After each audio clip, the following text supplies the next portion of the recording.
असं आहे, परम उच्च कोटीचं कल्याणकारी भगवान शिवतत्व आणि हे शिवतत्वाचं वर्णन नारद महर्षी नंदिकेश्वराकडून श्रवण करतायत.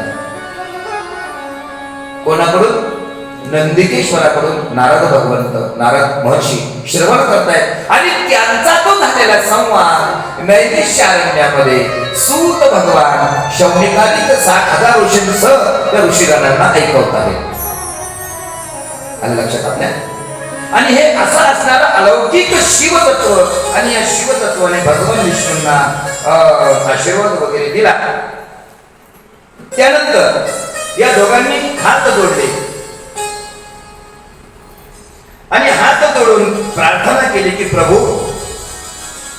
तुम्ही आम्हाला जे काम सोपवलं ते आम्ही ते काम नक्कीच करणार, पण आम्हाला जर काही त्रुटी भासली आमच्या अंतःकरणात तर ज्या वेळेस आम्ही तुम्हाला बोलवू त्या वेळेस तुम्हाला यावं लागेल. पण तुम्ही येण्यासाठी आमच्या हातून घडणारी क्रिया, आमच्या हातून जी क्रिया घडणार आहे, ऐकायला कोणाला तरी बोलवायचं आहे, आपल्याला काहीतरी क्रिया करावी लागते का? ऑटोमॅटिक येतो कोणी कोणाजवळ? सांगा मला. एखाद्याला आपल्याला बोलवायचं, आपल्याला काहीतरी शिक्षक, ओ दादा, ओ ताई, ओ मावशी, ओ काका, काहीतरी म्हणावं लागेल ना, काहीतरी क्रिया करावी लागेल. लाभ असेल तर हाताने बोलावं लागेल, इकडे या, काहीतरी क्रिया करावी.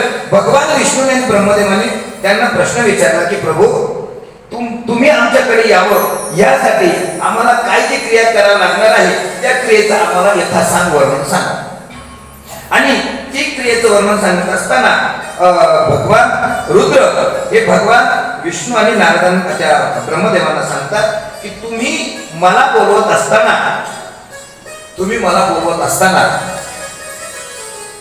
माझी काही आराधना आहे, साधना आहे, ती साधना तुम्हाला सांगतो. पण ती साधना सांगण्यापूर्वी तत्पूर्वी भगवान शिवांनी या तिघांचं आयुर्मान या ठिकाणी कथित केलेलं आहे. आयुर्मान सगळ्यात पहिल्यांदा नारद महर्षीच्या त्या पित्याचे आयुर्मान किती त्याबद्दल काही सांगितले, तो भाग आता आपल्याला थोडा श्रवण करायचा आहे. नारद महर्षींना भगवान शिव म्हणाले की या ब्रह्मदेवाचा एक दिवस, ब्रह्मदेवाचा एक, आता सर्व इंद्रियाची काळजी आहे बरं का, फार महत्वाचा विषय. या ब्रह्मदेवाचा एक दिवस म्हणजे 4 युगांचा असेल. एक दिवस 4 युगांचा. युग किती आहे? किती युग आहेत? 4 युग. कोणते कोणते? सत्य, द्वापार, त्रेता, द्वापार आणि कली, असे 4 युग गेले का या ब्रह्मदेवाचा एक दिवस होतो. अशा 30 दिवसाचा 1 महिना आणि अशा 12 महिन्याचे 1 वर्ष. ऐकलं ना? 12 महिन्याचे 1 वर्ष आणि असे 100 वर्ष आयुष्य त्यांना त्या ब्रह्मदेवाला आहे. कालगणना लक्षात आली का? काय येईल थोडं कठीण आहे पण काय हरकत नाही, पुन्हा सांगतो. 4 युगाचा 1 दिवस ब्रह्मदेवाचा आयुष्य, 4 युगाचा 1 दिवस, असं 30 दिवसाचा 1 महिना आणि 12 महिन्याच्या 1 वर्ष आणि अशी 100 वर्ष त्याला आयुष्य आहे. भगवान शिवपुरा असं सांगतात की ब्रह्मदेवाचा हा 1 वर्षाचा, ब्रह्मदेवाचा 1 वर्ष, तो 1 वर्ष भगवान विष्णूचा 1 दिवस. आता भगवान विष्णूचं आयुष्य तुम्ही लावून घ्या. भगवान विष्णूचा 1 दिवस, त्या दिवसाचे 30 दिवसाचा 1 महिना आणि 12 महिन्याचं 1 वर्ष, असे 100 वर्ष भगवान विष्णूचं आयुष्य. त्याच्यानंतर महर्षी सांगतात, सुतमुनी सांगतात की भगवान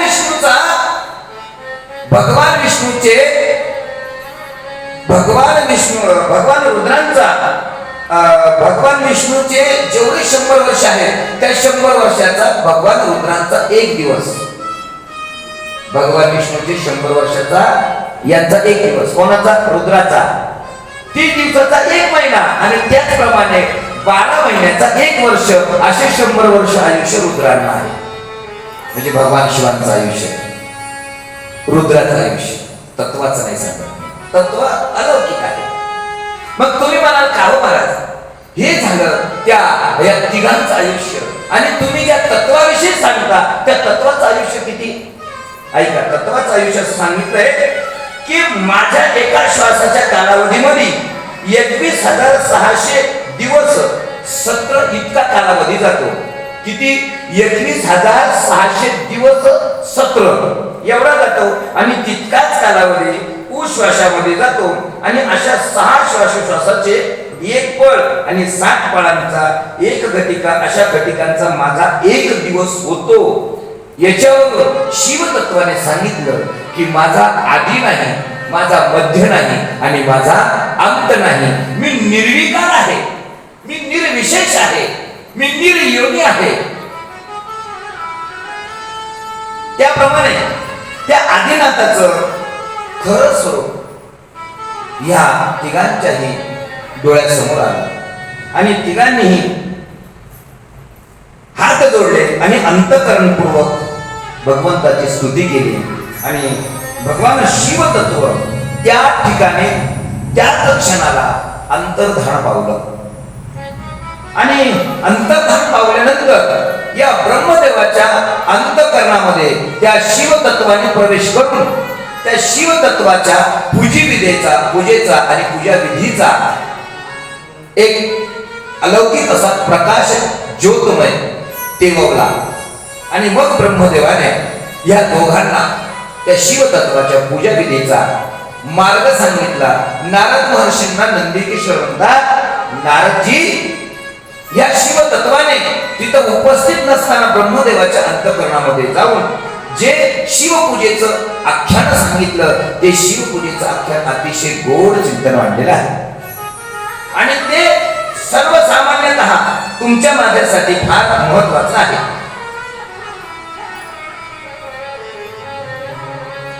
त्यावेळेस भगवान विष्णूने आणि रुद्राने विचारलं की शिवतत्वाची पूजा कशी करावी. शिवतत्वाची पूजा ही 2 प्रकारे केल्या जाते. त्याच्यामध्ये पहिला प्रकार पंचोपचार आणि दुसरा प्रकार षडोपचार. ऐकला असा शब्द तुम्ही, पंचोपचार आणि षडोपचार. या दोन्ही प्रकारे आपल्याला पूजा विधी करता येते. काय करावं? साधकाने जर भगवान शिवाची पूजा करायची असेल तर ती शिवाची पूजा करत असताना सगुण साकार स्वरूपाची पूजा करावी, जेणेकरून अंतःकरण स्वच्छ राहून अंतःकरण निर्मळ होतं. किंबहुना अंतःकरणामध्ये कुठल्याही प्रकारचे वाईट विचार येत नाही. दुसरी गोष्ट, अंतःकरण चतुष्ट ही ज्यावेळेस स्वच्छ होतं त्यावेळेस भगवंत त्या अंतःकरण चतुष्टामध्ये येऊन आपला निवास स्थित करतो. मग ती पूजा कशी करावी? साधकाने पहाटे ब्रह्ममुहूर्तावर उठावं. भगवान शिवाच्या पूजेची विधी सांगतो. ब्रह्ममुहूर्तावर उठावं. ब्रह्ममुहूर्त म्हणजे 3 वाजता ब्रह्ममुहूर्त आपल्या वैदिक परंपरेमध्ये चालू होतो. 3 वाजता उठता येत नसतं तर किमान 4 वाजता तर उठलंच पाहिजे. 4 वाजता ब्रह्ममुहूर्तावर उठावं, बहिर्वेदीला जाऊन यावं, स्वच्छ सुंदर असं पाणी घ्यावं, पहिले हस्तपाद प्रक्षालन करावे, दंतधवण करावं, त्यानंतर स्नानादी कर्म सुंदर असं पाणी घ्यावं, पाण्यामध्ये तुळशीपत्र टाकावं, किंबहुना नाही टाकता आलं 2 थेंब गोमूत्राचे टाकावे, नाही टाकता आले 1 बिल्वदल टाकावं, नाही टाकता आलं काहीच नाही टाकता आलं स्वच्छ पाणी घ्यावं, ज्यामध्ये कसल्याही प्रकारची घाण नसावी. त्या पाण्याने सुंदर असं शरीर स्वच्छ करून घ्यावं. श्वेत वस्त्र परिधान करावे. त्या भक्ताने ज्याला शिवपूजा करायची त्यासाठी सांगतो, श्वेत वस्त्र परिधान करावे. श्वेत वस्त्र परिधान केल्यानंतर देवाला सुशोभित करावा. ज्या ठिकाणी भगवंताचं सानिध्य आहे त्या ठिकाणी जावं, आसन टाकावं आणि आसनावर एक तर पद्मासन घालून बसावं, एक तर सुखासन घालून बसावं. पद्मासन म्हणजे माहिती तुम्हाला? पद्मासन दोन्ही तळवे दोन्ही मांड्यांच्या वर आले पाहिजे, असे दोन्ही तळवे वर आले पाहिजे, याला पद्मासन म्हणतात.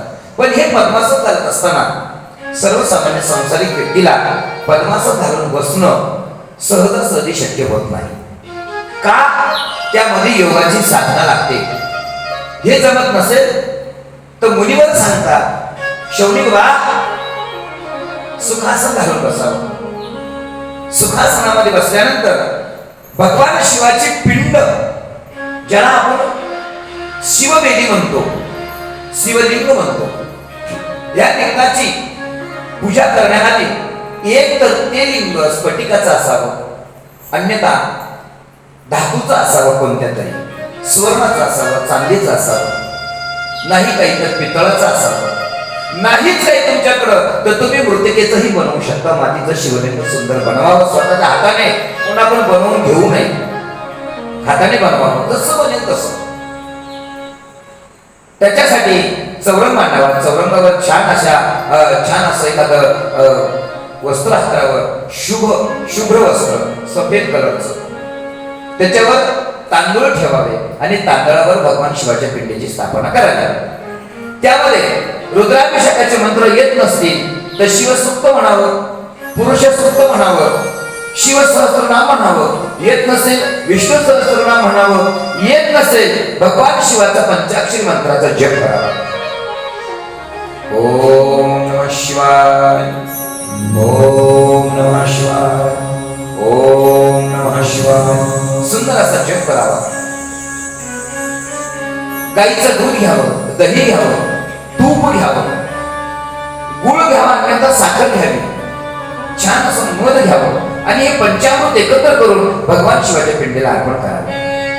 भगवान शिवांना या पंचामृताने आंघोळ घालावी. त्यानंतर उष्णोदकाने आंघोळ घालावे, गरम पाण्याने उष्णोदक, नंतर शीतोदकाने आंघोळ घालावी. गरम पाणी घेत असताना स्वतःच्या अंगाला चटके बसत नाही हे बघा पाहिजे, नाहीतर मग आम्ही घरचा राज्य तिथं काढतो देवाला. पाणी तपवून घ्यायचं का? पहिली गोष्ट, देवाला कोणीच गरम पाण्याने आंघोळ घालत नाही. तुमच्यापैकी कोण कोण घालता हात वर करा, करा बरा करा. 12 महिने देवाला थंड्या पाण्याने आंघोळ का? आपण करतो का 12 महिने आंघोळ पाण्याने, थंड्या पाण्याने आंघोळ करतो? काल बोललो ना नैवेद्याचं काय नैवेद्य आहे, काय काय वैशिष्ट्य आहे. भगवंताला सुद्धा हिवाळ्यामध्ये उष्णगताने आंघोळ घालावी. उन्हाळा चालू आहे, उष्णतेचे दिवस आहेत, भगवंताला थंड्या पाण्याने आंघोळ घाला. आम्ही देवाला काय देतो? लोक म्हणतात नाही आमचा भाव शुद्ध आहे, तो भाव शुद्ध घरी ठेव. पण जी विधी शास्त्राने सांगितली त्या विधी उक्त आपण भगवंताचे पूजन केलं पाहिजे. उष्णगताने आंघोळ घालावं, उष्णता असेल शीतलताने आंघोळ घालावे, स्वच्छ भगवंताची पिंडी पुसून घ्यावी, त्या विधीवर ठेवावे. भगवंताला हात जोडावे, विनंती करावी, प्रभू मी तुझं बालक आहे, तू माझा माता पिता आहेस, माझ्याकडून काही चुकलं ही बुद्धी देणारा तूच आहेस आणि मी जे तुला अर्पण करणार आहे ते सर्व तुझ्याकडून मला आलेलं आहे, याच्यात माझं काहीही नाही. याला समर्पण भावना म्हणतात. आणि पूजागिरी करण्यासाठी समर्पण भावना महत्वाची आहे. जोपर्यंत आम्ही भगवंताला समर्पण होत नाही तोपर्यंत भगवंत आपल्या बापाचा नोकर नाही. आपण कशी पूजा करायची त्याने ती मान्य करायची त्याला गरज नाही. आपल्यापेक्षा फार मोठे मोठे महान भगवत भक्त पडलेले त्यांच्याकडे पूजा तो घेऊ शकतो. आपण पूजा करतो म्हणजे उपकार नाही करत देवावर, आम्ही पूजा करतो उपकाराची पूजा आहे आमची. देवा आज पूजा केली बरं का तुझी, बरं उपकार केला बाबा, तुझ्याशिवाय आंघोळ घालायलाच नव्हतं त्याला कोणी. असं करू नये. श्रद्धायुक्त आणि समर्पण भावनेने भगवंताची पूजा करावी, आंघोळ घालावी. सुंदर असं चंदन गेले पण भगवंताला करावं, चंदन लावावं.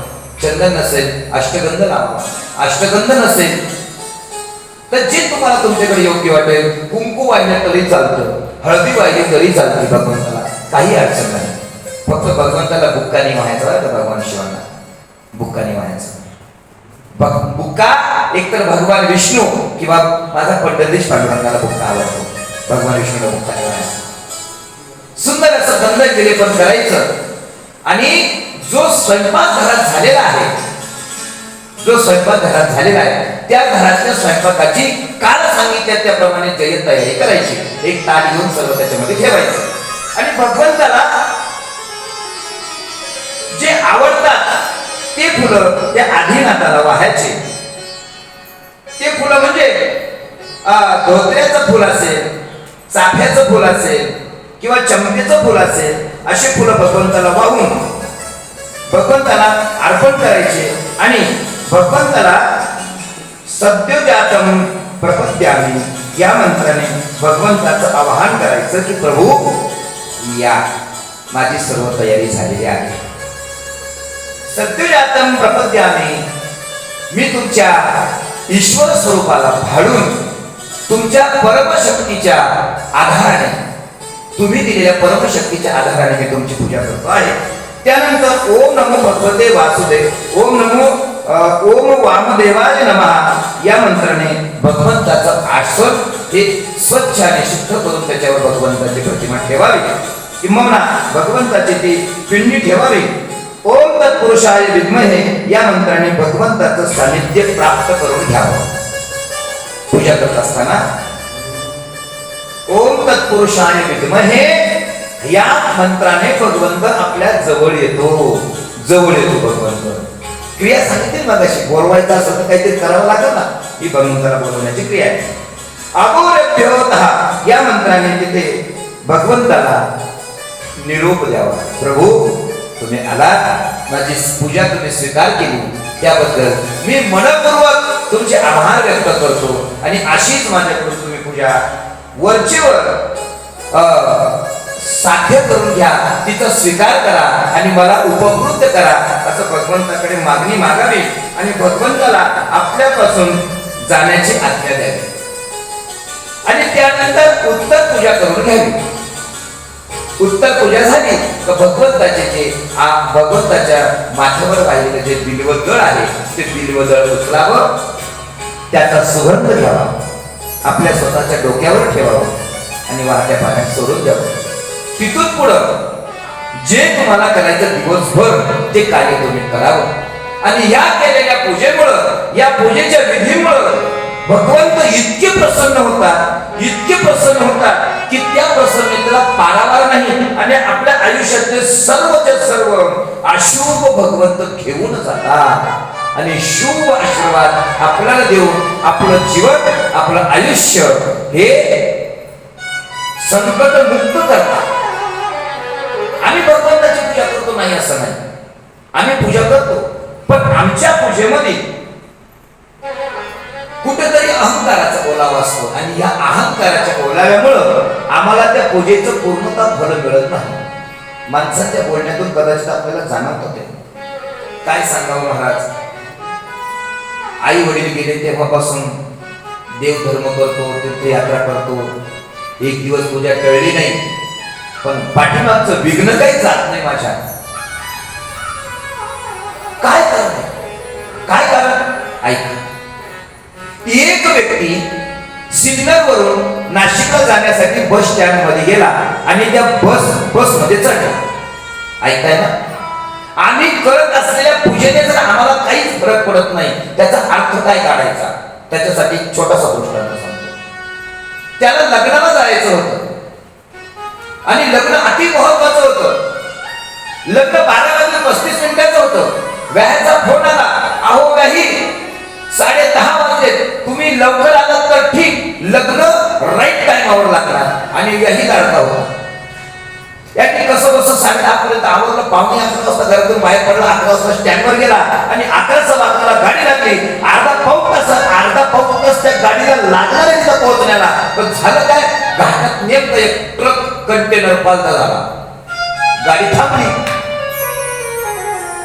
गाडी काय पुढे ढळला, सारखा घड्याळाकडे पाहायचा, सारखा घड्याळाच्या काट्याकडे पाहायचा. यांनी काय केलं, याला असं वाटलं गाडी थांबली तर थांबली. तो त्या गाडीच्या गाडीत पळत होता. पुढे जाय, मागे जाय, पुढे जाय, जोरात पळायचा. त्या कंडक्टरने विचारलं, बाबा का पळताय तुम्ही? काय कारण आहे? तुमच्या पोटात दुखतंय का? पायाला मुंग्या आहे का तुमच्या? का पळताय तुम्ही? काय सांगू मध्ये कंडक्टर साहेब, व्यायाच्या घरचं लग्न आहे आणि मला अर्जंट लग्नाला पोहोचायचं, गाडी तर काही निघालं पुढं, म्हणून मी आपला माझाच प्रयत्न करतोय. मला सांगा, तो गाडीत पळणारा व्यक्ती किती तासाने नाशिकला पोहोचेल? किती तासाने पोहोचेल? पळतोय ना, थांबलेला नाही, दमक्यात झाला त्याचा श्वास वाढला, कुठेच पोहोचला नाही तो. आमचं तेच झालंय. आम्ही पूजा करतोय, आम्ही देव धर्म करतोय, आम्ही तीर्थक्षेत्राला जातोय, पण आम्हाला त्याचा फायदा होत नाही. ऐका, फायदा नाही काय. माझे ज्ञानोबा राय म्हणतात, त्रिवेणी संगमे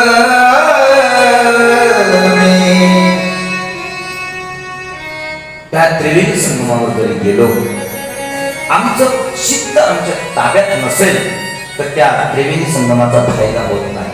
नाना तीर्थ भ्रमी चित्त नाही नामी तरी ते व्यर्थ व्यर्थ सांगितले आहे. माझ्या बापांनो, भगवंताची पूजा करत असताना श्रद्धेने करा, समर्पण भावनेने करा. हा देह आम्हाला प्राप्त झाला कशा करता झाला? फक्त खाऊन पिऊन झोपून मजा करण्याकरता झाला का? नाही. हा देह प्राप्त झाला तो त्याच्या सेवेसाठी, त्याच्या प्राप्तीसाठी प्राप्त झालेला देह. आणि आम्ही मात्र हा देह भलत्याच करा. ऐका, संसार करा नाही असं नाही म्हणत मी. संसार कराच, पण संसार करत असताना भगवंताचं नामचिंतन, माझ्या भगवान शिवाचं नामचिंतन करा. ते केल्याने आयुष्य सफल झाल्याशिवाय राहणार नाही. आणि त्या ब्रह्मदेवाने भगवान शिव तत्वाने अंतःकरणामध्ये प्रज्वलित केलेल्या ज्योतीच्या संदर्भाने शिवपूजनाची सर्व विधी त्यांना प्रस्थापित करून दिली, सांगितली. शौनकी ऋषींना आनंद, इतका आनंद झाला, त्यांचा आनंद गगनात मावेना.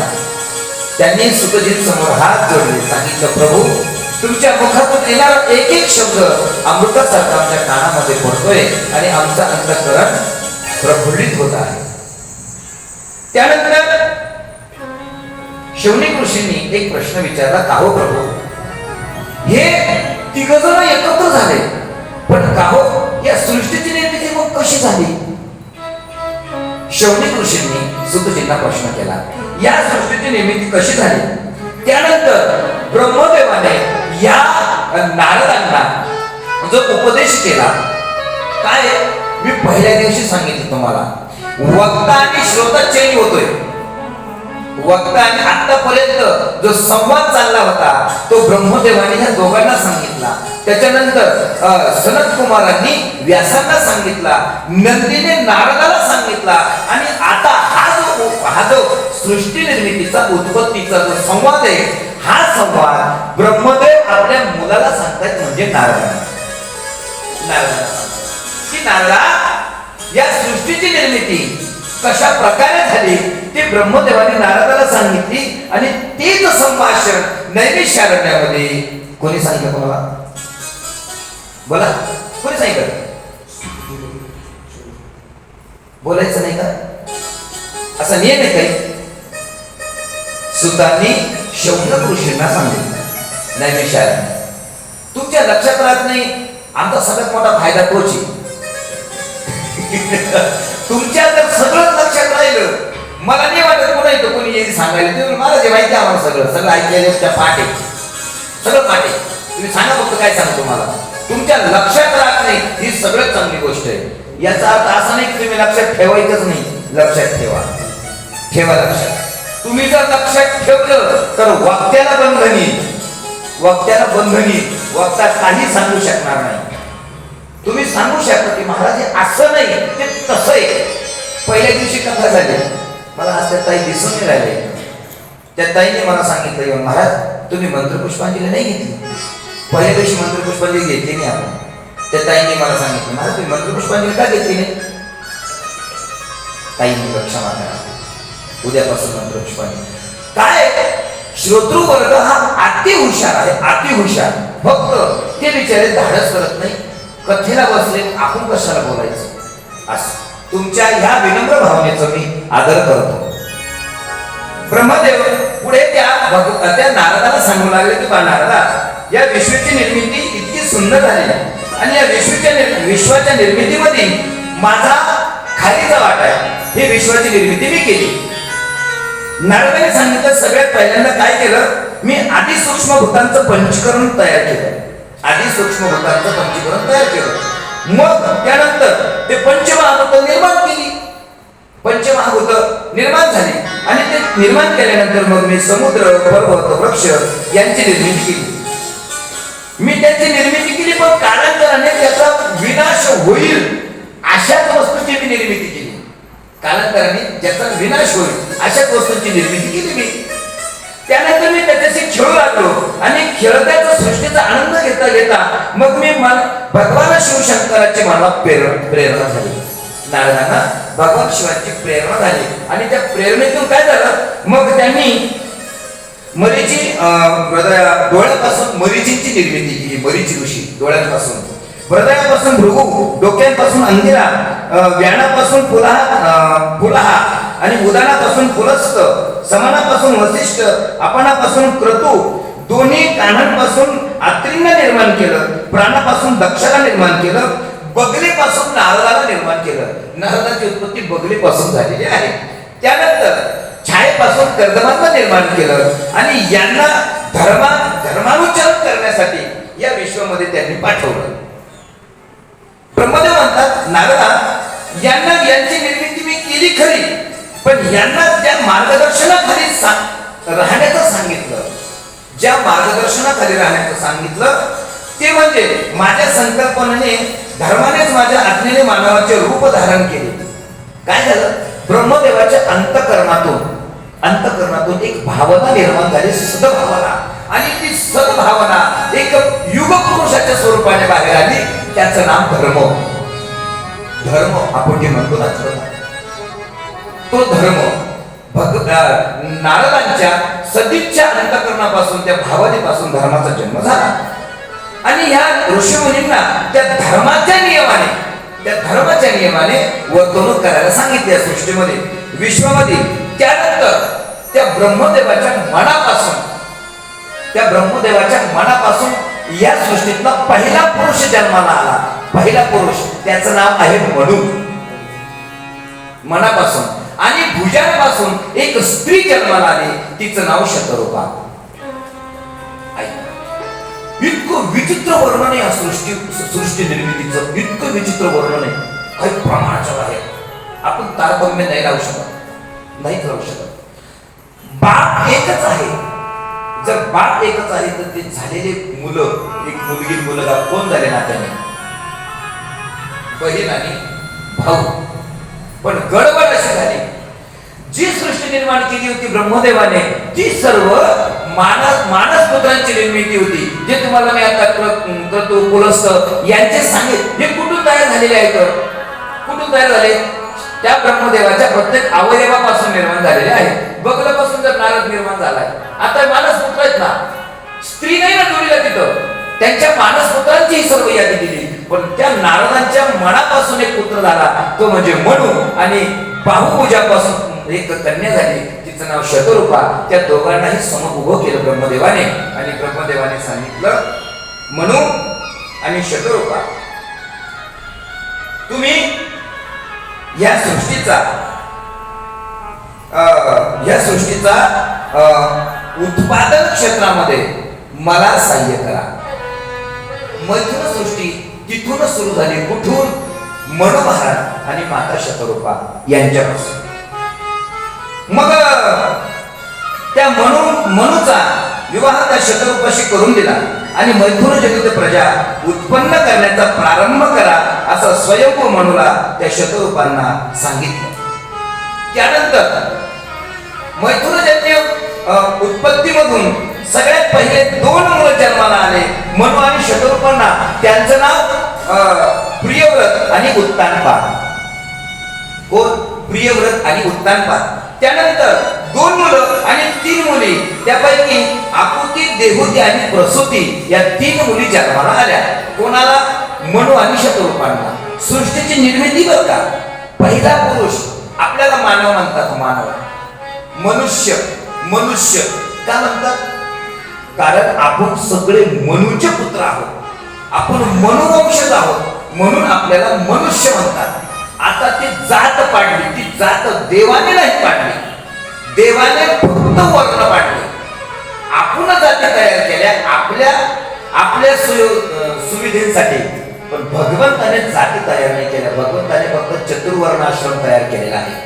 फक्त चतुर्वर्णाश्रम. त्या चतुर्वर्णाश्रमामध्ये मग त्या प्रियवत आणि उत्तानपाद यांचा जन्म झाला. देवहूती, आकुती आणि प्रसूती ह्या 3 कन्यांचा जन्म झाला. त्या उपवर झाल्यानंतर मनु महाराजांनी त्यांचा विवाह रुची कदम आणि दक्ष यांच्याशी लावून दिला. ऐका,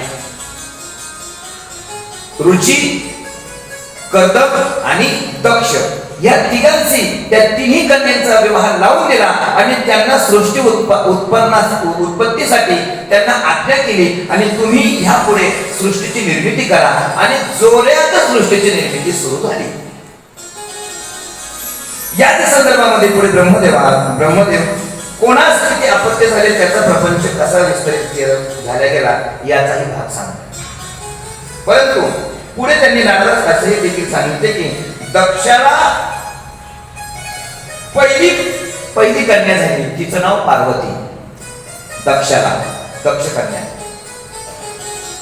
उमा स्वरूपाने ती घोर तप करून भगवान महादेवास आपले पती परमेश्वर बनविले.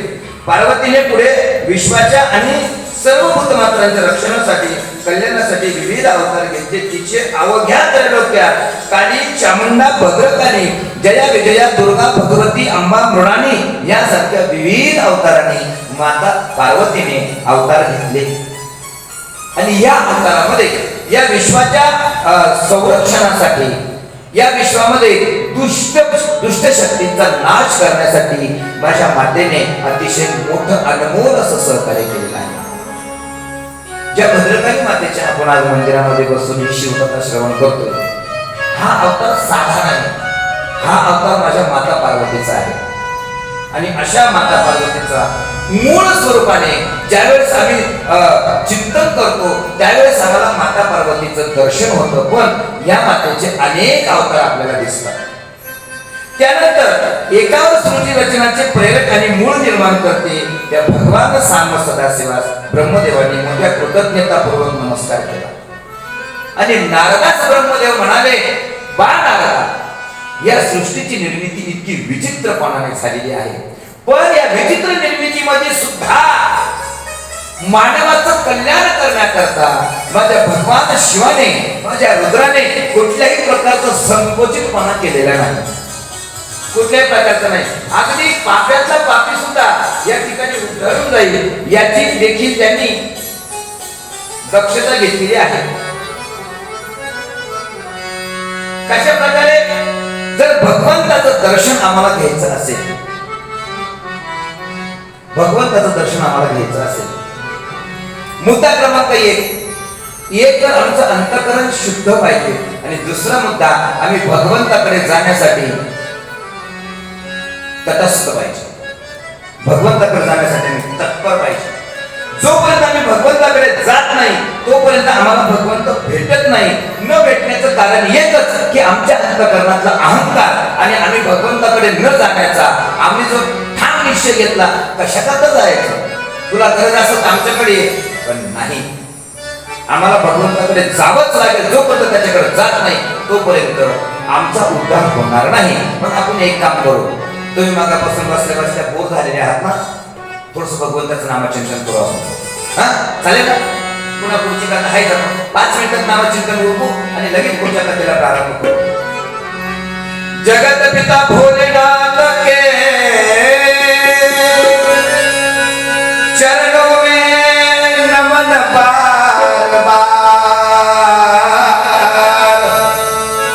नाम तुम्हारा जपो शिव शिव, प्रभु भवसागर से पार. जय भोलेनाथ. उमापति महेश्वर भगवान की जय. काय कथा कीर्तन याच्यामध्ये हे भजन का घ्यावं लागतं, नामस्मरण का करावं लागतं, त्याचं एक थोडं कारण सांगतो तुम्हाला. तुम्ही मला, महाराज तुम्हाला पुढचं आठवत नाही म्हणून तुम्ही असे भजन वगैरे घेता का मध्ये, तसं काही नाही बरं का, तसं काही समजू नका. काय झालं, राम रावणाचं युद्ध झालं. माहिती तुम्हाला राम रावणाचं युद्ध झालं. राम रावणाचं युद्ध झालं. त्याच्यामध्ये रावणाचा अगोदर त्या कुंभकर्णाचा वध झाला. कोणाचा? कुंभकर्णाचा. आता कुंभकर्णाचा वध झाला. आता कुंभकर्णाचं लग्न झालं होतं झोपेशी निद्रा देवी. आता त्या निद्रा देवीला राग आला. निद्रा देवी म्हणे तू विष्णू असे तुझ्या घरचा, तू माझ्या पतीला मारला ना, तुझा पेचा सोडणार नाही म्हणे मी आता. भगवान प्रभू रामचंद्रने सांगितलं बाई तुझा माझा काय संबंध आहे, माझ्यावर का खाती तू? सांगितलं माझ्या पतीला तुम्ही मारला ना मी तुम्हाला सोडणार नाही. मग त्या झोपीने काय केलं माहिती का त्या निद्रा देवीने? तिनं ठाम निश्चय केला जिथं जिथं तुमची कथा चालू आहे, जिथं तुमचं कीर्तन प्रवचन कथा चालू आहे ना, तिथे तिथे येऊन मी स्वतःच्या मानगुटीवर बसणार नाही. हो, कथा कीर्तन प्रवचनामध्ये जी झोप लागते ना, महाराज घरी जाऊन गोळ्या खाऊन ती झोप लागत नाही. हो, लोक 2-2-3 गोळ्या खातात, रात्रभर सदा डोळे उघडे असतात त्यांची, झोपा नाही लागते. पण अशा ज्या लोकांना गोळ्या खाऊन झोपा येत नाही त्यांनी फक्त कथा कीर्तनात येऊन बसलं की लगेच दुखली जात होती. का माहिती का? कारण ते कुंभकर्णाला मारलं ना, त्याच्यामुळं निद्रा देवी हिथं येऊन आपल्याला त्रास देत असते. मग अशी निद्रा देवीने त्रास देऊ नये म्हणून असे भजन वगैरे नामस्मरण मध्ये आपण बोलत असतो. त्याच्यामुळं आळस निघून जातो थोडासा हात. आणि टाळी वाजवली का आपल्या शरीरामध्ये उष्णता निर्माण होती. आणि उष्णता निर्माण झाली तर मग शरीर प्रफुल्लित होतं, सतेज होतं. आणि मग माणूस ध्यानस्थ बसण्याच्या ऐवजी ध्यानाने कथा ऐकतो. लक्षात आलं? म्हणून नामस्मरण आपण करतो. चला पुढे. त्या परमपित्याकडून नारदांनी हा सर्व सृष्टी उत्पत्तीचा क्रमभाग ऐकला. आणि ती कथा ऐकल्यानंतर नारदांना उत्कंठा निर्माण झाली. ज्याप्रमाणे नारदांना उत्कंठा निर्माण झाली त्याचप्रमाणे नैमिषारण्यामध्ये बसलेल्या माझ्या 60,000 ऋषींच शौनिक ऋषींना सुद्धा उत्कंठा निर्माण झाली. शौनिक ऋषींनी सुतजींना हात जोडून विनंती केली की का हो प्रभू, या सृष्टी निर्मितीमध्ये अशा प्रकारे तुम्ही ज्यांचा जन्म झाला, ज्यांनी पुढं सृष्टी निर्मिती करायला सुरुवात केली, त्यामध्ये ब्रह्मदेवाच्या कोणत्या कोणत्या अवयवापासून कोणते कोणते ऋषी जन्माला आले, कोण कोण जन्माला आलं हे तुम्ही सांगितलं. अजून कोण जन्माला आलं? त्यावेळेस ब्रह्मदेव त्या नारदांना सांगतात की नारदा, काय झालं, माझ्या मुखातून परम भाग्यवान होण्याचे आणि परम भाग्याने असे जे ईश्वर भक्त निर्माण झाले, त्या ईश्वर भक्तांच्या यादीमध्ये अजून एक तुला सांगायचं राहिलं की भगवान शिव हे निर्गुण स्वरूप असताना सुद्धा यांना पुत्र प्राप्ती कशी झाली अजून तो प्रसंग नाही. पण नारद महर्षींना भगवान शिवाच्या पुत्र प्राप्तीचं फक्त एक गूढ रहस्य सांगतात. भगवान शिव हे निर्गुण आहे, ऐका, इथं फळा ठेवलेला आहे, फळा कल्पना करा, फळा ठेवलेला आहे. आता फळा हा निर्गुण स्वरूपाचा आहे. फळ्यापुढे छान असे सुंदर खडू ठेवलेले आहे. आता त्याच्यावर सगुण साकार चित्र काढायचं असेल, ऑटोमॅटिक होणार नाही. त्याच्यासाठी चित्र काढणारा कोणीतरी रेखाटणारा लागणार ना आपल्याला. मग ते सगुण साकार चित्र काढण्यासाठी जर दुसरा लागणार आहे, मग निर्गुण तत्व असलेले भगवान शिव यांना पुत्र प्राप्ती कशी झाली? त्यावेळेस नारदांना ब्रह्मदेव हसून स्मित असे करून सांगतात की नारदा, अरे निर्गुण स्वरूप असलेला भगवान शिव, आकार रहित असलेलं शिव हे उमेशी विवाहबद्ध झालं. कोणाशी? उमेशी विवाहबद्ध झालं आणि ते द्वैरूप झालं. निराकार हा एक रूप आणि सगुण हे द्वैरूप झालं. आणि द्वैरूप झाल्यामुळं त्याला त्याच्या कामना आवरता आल्या नाही. कोणाला? रुद्राला, भगवान रुद्रांना. आणि त्या कामनेतून मग भगवान शिवांनी सुद्धा आपली सृष्टी निर्माण करण्याचं ठरवलं. पण मग पुढचा सगळा कथाभाग तुम्हाला माहिती आहे. उमेशचे लग्न झालं, त्या दक्षाने यज्ञ केला, त्याच्यात ते बोलवलं नाही वगैरे वगैरे. मग उमामध्ये पुढे येणार तो कथाभाग, तो इथं सांगायचा नाही, फक्त स्पर्श करून पुढे निघतो. आणि काय झालं, भगवान शिवांना राग आला. पत्नीचा देह जळाल्यामुळे भगवान शिवांनी ठरवलं आता कोणाच्या नादी लागत बसायचं नाही. विवाह करायचा नाही. भगवान शिवानी निर्गुण तत्वामध्ये जाऊन अचल अशी समाधी लावली आणि त्या समाधीस्थ झाले आणि जे समाधीस्थ झाले ते पुन्हा उठण्याचं नावच नाही. पण मग झालं काय, या त्यांच्या हृदय स्थानावरून कुठल्याच प्रकारचे स्पंदन बाहेर पडेना, या विश्वामध्ये कुठल्याच प्रकारचे हालचाल होईना. आणि ज्यावेळेस रुद्राने समाधिस्थ झाले त्यावेळेस अनाचार वाढला, अत्याचार वाढला, राक्षस वृत्ती प्रवृत्ती वाढली आणि राक्षसांनी या पृथ्वीवर नंगानाच करायला सुरुवात केली. सर्व देवांना संकट झालं की आता काय करावं. या भगवान शंकराचं लग्न कसं करावं, कारण जोपर्यंत शिवतत्व प्रज्वलित होत नाही तोपर्यंत वाईट शक्त्या नाहीशा होणार नाही. मग त्यासाठी काय झालं, ब्रह्मदेवाला विष्णूने बोलावून घेतलं आणि निराकार निष्कपट निर्गुण असलेल्या भगवान शिवांना पुन्हा ह्या संसारामध्ये ओढण्यासाठी काही उपाय शोधण्याचा प्रकार सांगितला. मग ब्रह्मदेवाने काय केलं, ब्रह्मदेवाने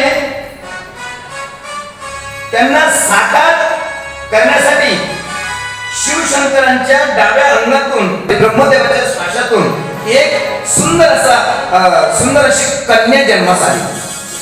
त्या कन्येचं नाव म्हणजे संध्या. ऐका, आता जी मनु महाराजांना दिली ती बाहूतून जन्माला आली होती आणि आता श्वासातून एक कन्या जन्माला आली, तिचं नाव संध्या. इतकी सुंदर होती ती संध्या की त्या संध्येच्या रूपापुढे पूर्ण विश्वाचं सौंदर्य सुद्धा फिकं पडावं, इतकं सुंदर. पण झालं काय, ती संध्या जन्माला यायच्या अगोदर, प्रकट व्हायच्या अगोदर या ब्रह्मदेवाच्या सर्व अंगातून म्हणजे मानसपुत्रांचा जन्म झाला होता. मग ते मानसपुत्र कोणते ते मगाशी तुम्हाला सांगितलं. सृष्टी रचनेसाठी मरीची, आत्री, पुलह, पुलस्त, अंगिरा, क्रतू, वसिष्ठ, नारद म्हणजेच तू म्हणजे स्वतः नारद भगवंत ब्रह्मदेव त्याला सांगतात की नारदा तुझी निर्मिती माझ्यापासूनच झालेली आहे. दक्ष आणि भृगु यांचीही उत्पत्ती झाली त्या ब्रह्मदेवापासून आणि त्यानंतर त्यांच्या सुंदर अशा श्वासातून या संध्या कन्येची उत्पत्ती झाली. आता हे जे सर्व सांगितले हे सर्व ऋषी, ब्रह्मचारी आणि मानस पुत्र ब्रह्मदेवाचे. पण त्या संध्येचं जे सौंदर्य बघितलं महाराज, या सर्वांनी संध्येचं सौंदर्य बघितलं आणि त्यांना त्यांच्या भावना आवडल्या. ते तिच्याकडे आकृष्ट झाले त्या संध्येकडे. आहो तेच काय, ज्याच्यापासून ती संध्या निर्माण झाली तो ब्रह्मदेव, तोही तिच्याकडे आकृष्ट झाला. म्हणजे तो स्वतःच्या मुलीची अपेक्षा करू लागला, मुलीची अपेक्षा केली आणि ती अपेक्षा करत असतानाच त्याच्या शरीरातून शक्तिपात झाला आणि त्या शक्तिपातातून एक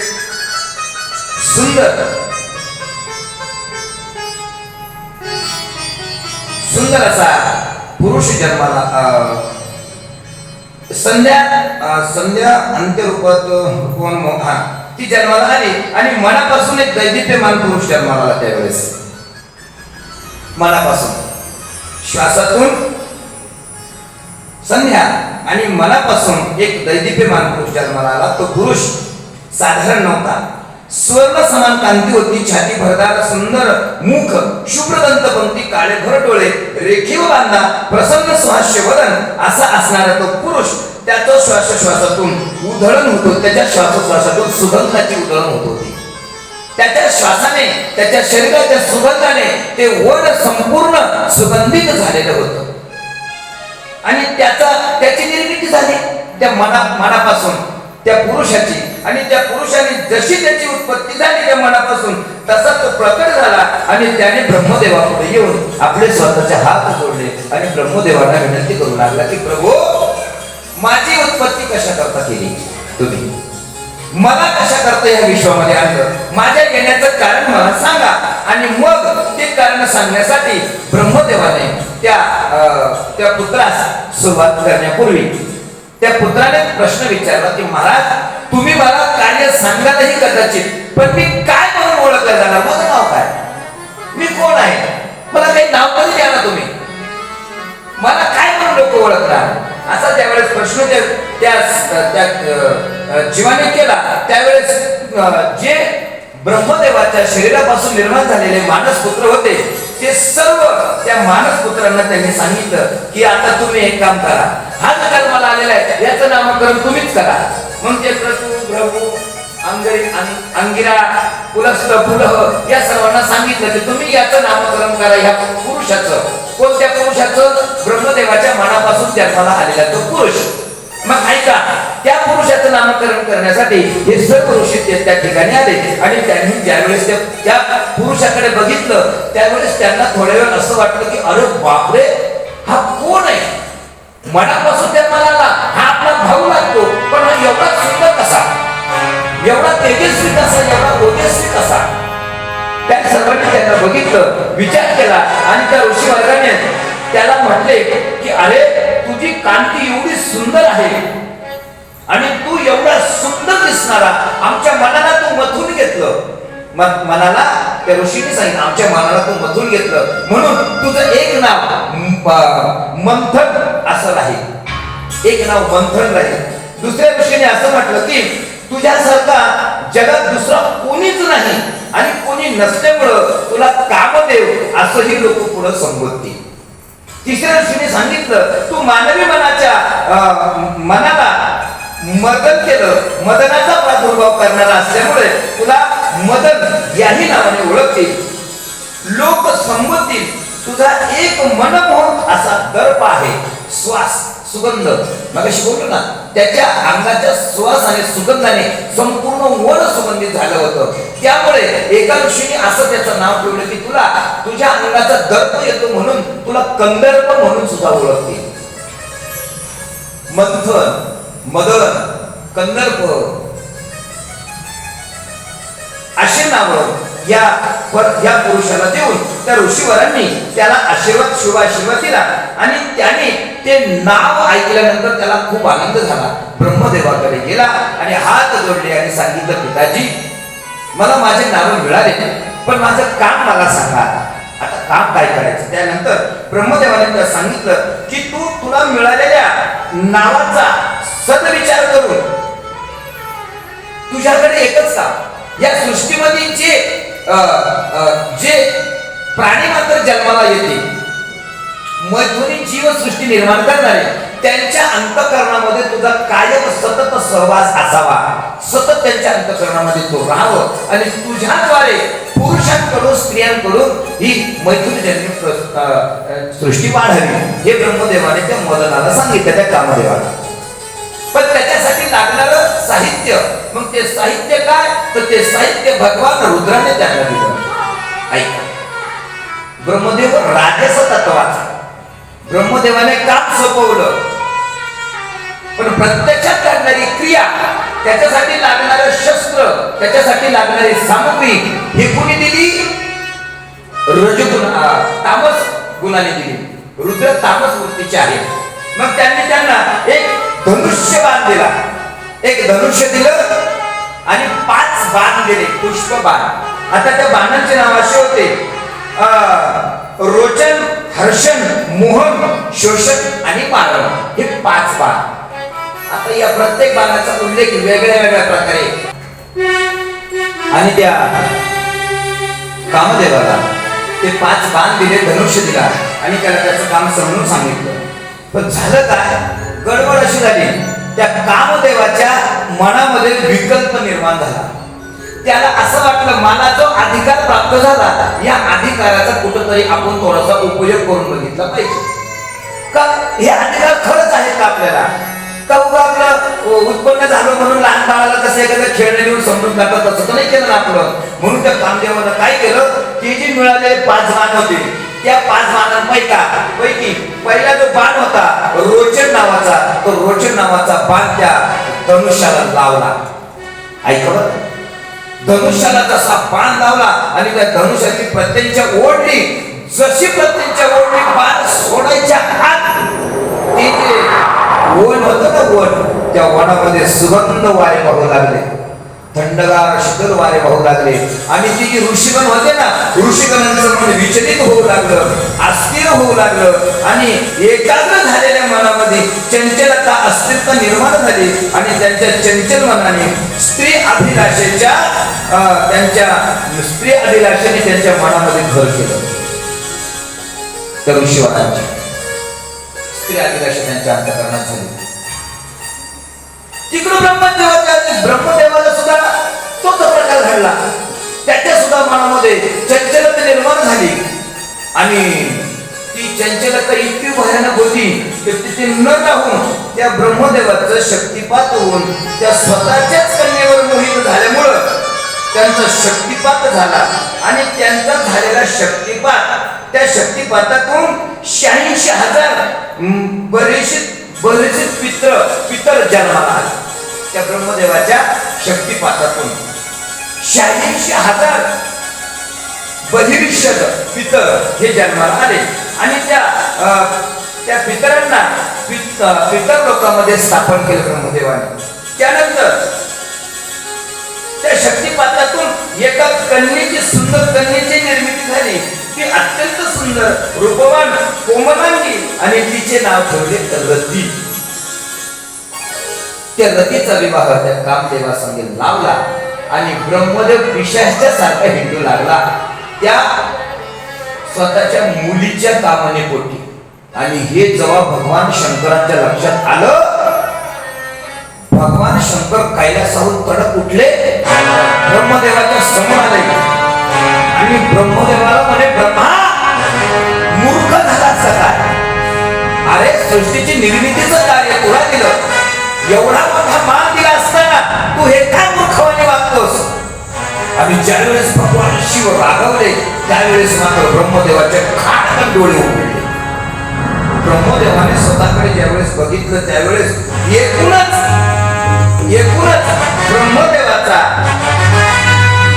ब्रह्मदेवाचा अतिशय असा अपमान झाल्यासारखं झाला आणि ब्रह्मदेवाने हात जोडून विनंती केली, प्रभू माझ्याकडून मोठी चूक झाली, मला क्षमा करा. इतका मोठा विधाता आणि त्याच्यातून स्वतःच्या मुलीची कन्याची अभिलाषा व्हावी, किती मोठी चूक आहे, किती घोड चूक आहे. पण भगवान शिवानी त्यांना काय सांगायचं ते सांगितलं, त्यांना ब्रह्मज्ञान दिलं आणि त्या ब्रह्मदेवाचा भ्रमनिराश केला. त्याचप्रकारे ते जे ऋषीवर होते त्या ऋषीवर्यांचंही तेच झालं. त्या ऋषीवर्यांचाही शक्तिपात झाला आणि त्या शक्तिपातातून सोमपा, आज्यपा, सुतानी, हविष्मान व एक कव्यवाह नावाचे पितर जन्माला आले त्या ऋषीवर्यांच्या शक्तिपातातून. आणि या पितरांना त्यांनी पुन्हा पितर लोकांमध्ये उद्युक्त करून त्या पितरांना तिथं पितृलोकामध्ये जागा करून दिली. एकूणच सर्व प्रकारचा हा घडलेला जो वृत्तांत आहे हा इतका भयावह होता की या गोष्टीने भगवान शिवांना अतिशय राग आला आणि भगवान शिवांनी त्या ब्रह्मदेवाला डायरेक्ट शाप देऊ लागला, ब्रह्मा तुझ्याकडून झालेली ही जी मोठी चूक आहे, या चुकीची तुला मी शिक्षा देतो. या विश्वामध्ये तुला पूजनीय कोणीच मानणार नाही, तुझी पूजा कुठंच होणार नाही. का स्वतःच्या मुलीची अभिलाषा ठेवली. आजपर्यंत तेवढं एक ठिकाण जर सोडलं, कुठं ब्रह्मदेवाचं मंदिर आहे, कोणत्या पूजेमध्ये कोणाच्या देवाला ब्रह्मदेवाची मूर्ती, कुठंच ब्रह्मदेवाचं पूजन होत नाही. माय बापांनो, काम बांधवडी भगवान जगद्गुरु आम्ही कामाला बांधून टाकलेले आहे आणि जोपर्यंत संसारी जीव कामावर विजय मिळवत नाही तोपर्यंत संसार सक्सेस होत नाही. आणि कामावर जर आम्हाला विजय मिळवायचा असेल त्याला एकच पर्याय आणि एकच उपासना, ती म्हणजे माझ्या भगवान शिवांची. भगवान शिवाशिवाय यातून कोणीही आम्हाला बाहेर काढू शकणार नाही. कालांतराने त्या ब्रह्मदेवाला अपमान झाला आणि ब्रह्मदेवाने त्या कामदेवाला शाप दिला. ऐका बरं, त्या ब्रह्मदेवाने कामदेवाला शाप दिला आणि मूर्खा, अरे तुला मी शक्ती दिली, तुला मी उत्पन्न केलं आणि तू माझ्यावर उलटलास. जा म्हणे, मी तुला शाप देतो. भगवान शिवशंकराच्या तिसऱ्या डोळ्याने तू एक दिवस भस्म होशील. हा शाप ब्रह्मदेवाने कामदेवाला दिला. कामदेव घाबरला, थरथर कापला. कामदेवाने हात जोडले, सांगितलं, ब्रह्मदेवा, अहो तुम्हीच मला निर्माण केलं ना, आणि जे काम केलं ते तुम्हीच दिलं मला. मग त्या कामाची जर समजा मी पूर्तता करू लागलो, त्यात माझा काय दोष आहे? बरं, मला तुम्ही आता जळून जाण्याचा शाप दिलेला आहे. मी जर जळून गेलो तर तुमच्या सृष्टीचं पुढे काय होणार? हे काम कसं पुढे चालणार? माझ्याशिवाय ते काम होऊ शकेल का? प्रभू, मला शाप द्या. ब्रह्मदेवाकडे याचना करू लागला. ब्रह्मदेवाला दया आली आणि ब्रह्मदेवाने त्या कामदेवाला सांगितलं, माझा शाप परत घेता येणार नाही, पण तुला शाप देतो. त्या भगवान शिवाच्या नजरेने तू भस्म होशील. त्याच भगवान शिवाच्या दुसऱ्या विवाहाच्या वेळेस तू पुन्हा जन्माला येशील आणि त्यावेळेस तुझं उरलेलं कार्य तू अविरत पुढे कार्य करत राहशील. हा शाप ब्रह्मदेवाने त्या कामदेवाला दिला. कामदेव आनंदी झाला. ब्रह्मदेवाने पुढे सांगितलं की दक्षाच्या घरी एक सुंदर स्त्री, सुंदर मुलगी जन्माला आलेली आहे. त्या रतीशी तुझा विवाह होईल आणि त्याप्रमाणे त्या दोघांचा सुंदर असा विवाह झाला. त्या विवाहाचं वर्णन सुद्धा ग्रंथामध्ये फार सुंदर केलेलं आहे. त्या विवाहात कोण कोण आलं होतं, कसे आले होते, कामदेवाचा विवाह त्या रतीशी कसा झाला, त्यापुढे त्या कामदेवाला मिळालेले आशीर्वाद कोणते कोणते होते, त्या सर्व आशीर्वादाचं या ठिकाणी यथास्थान वर्णन केलेलं आहे. त्या कामदेवाचा विवाह होत असताना त्या ठिकाणी सर्व देवदेवता आल्या. त्या सर्व देवदेवतांचा अगदी मनपूर्वक आभार त्या दक्षाने केलं आणि त्या दक्षाने सर्वांचा आभार केलं. त्यांचे सर्व आतिथ्य पार पाडलं. त्या सर्वांना अगदी पाहिजे अशी यथोचित त्यांचा सत्कार समारंभ केला आणि त्या कामदेवाचा विवाह त्या दक्षकन्या रतीशी लावून दिला. आणि दक्षकन्या ती रती आणि कामदेव या सृष्टीच्या निर्मितीसाठी सर्वांचे आशीर्वाद घेऊन या विश्वामध्ये भ्रमण करू लागले. आजही नागायात जी सृष्टी निर्मिती झालेली आहे ही या दोघांच्याच संवेदनास पोटी झालेली आहे. अन्यथा आमची तेवढी ताकद नाही. म्हणून भगवान शिव असे कृपाळू, दयाळू आणि दीनपती आहे, दीन उद्धारक आहे. अशा दीन उद्धारक भगवान शिवाचं 2 मिनिटं नामस्मरण करू आणि हरि ओम नमः शिवाय, हरि ओम नमः शिवाय, हरि ओम नमः शिवाय, हरि ओम नमः शिवाय, हरि ओम नमः शिवाय, हरि ओम नमः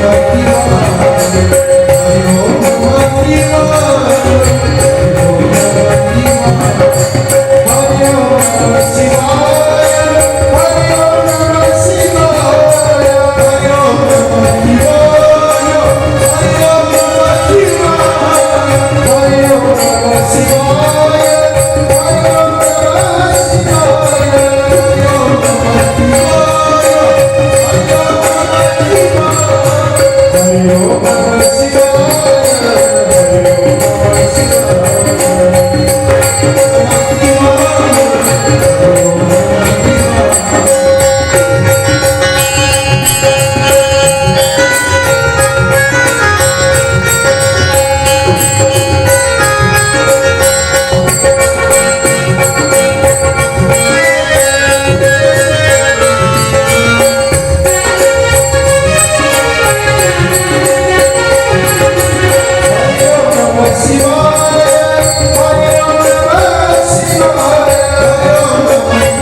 अशा पवित्र पावन कथेमध्ये आपण गेल्या 3 दिवसापासून ओतप्रोत चिंब भिजत आहोत. भगवान शिवशंकरांनी ब्रह्मदेवाचा गर्भहरण केला, ब्रह्मदेवाला आशीर्वादही दिला आणि ब्रह्मदेवाला ब्रह्मज्ञानही दिलं.